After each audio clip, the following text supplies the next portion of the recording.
Ayan. Kumuha kami ng mangga, guys. Ayan, mangga.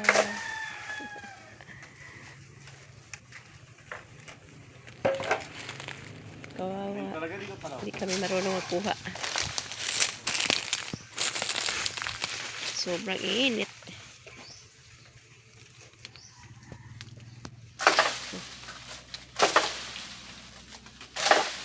Nang-harvest ng mangga, guys. Ito yung mangga. Kuha namin.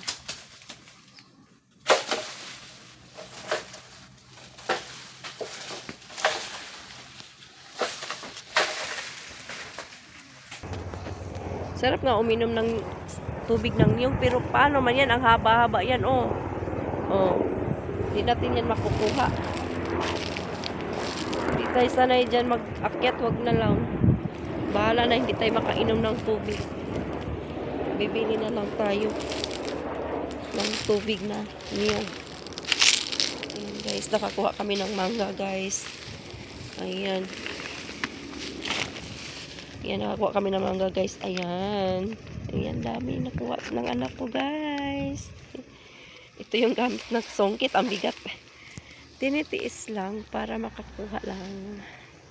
Ayan. Laki to lang ang doon, guys. Yung ano. Ayan, dyan may mga bahay. Mga bahay dyan. Ayan. Pasok ko sa lupa ni Ma Mary. Ayan. Garden to dati, guys. Wala nang nag-garden ngayon. Kasi sobrang init. Ayan. Lot for sale pala doon. Ayan. Yan doon palabas. Yan dyan, guys. Pasya ako dito. Dito ako, guys.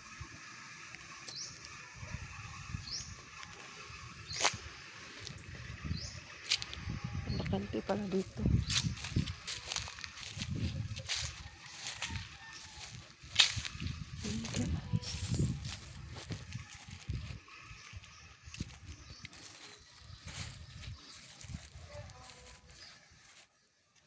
Lot for sale. Ayan.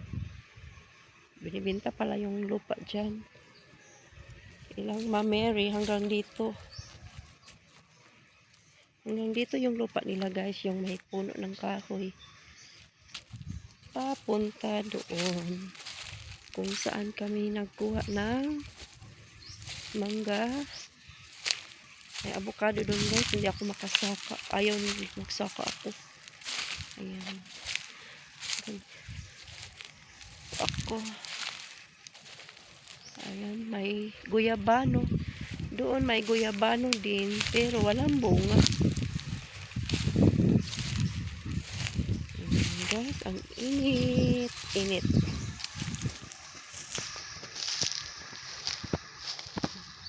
Masarap dito mag-garden, pero walang tubig. Ayan siya, guys. Avocado yan. Yan. Avocado, 2 puno. Yung isang puno may bunga. Ayan. Thank you for watching.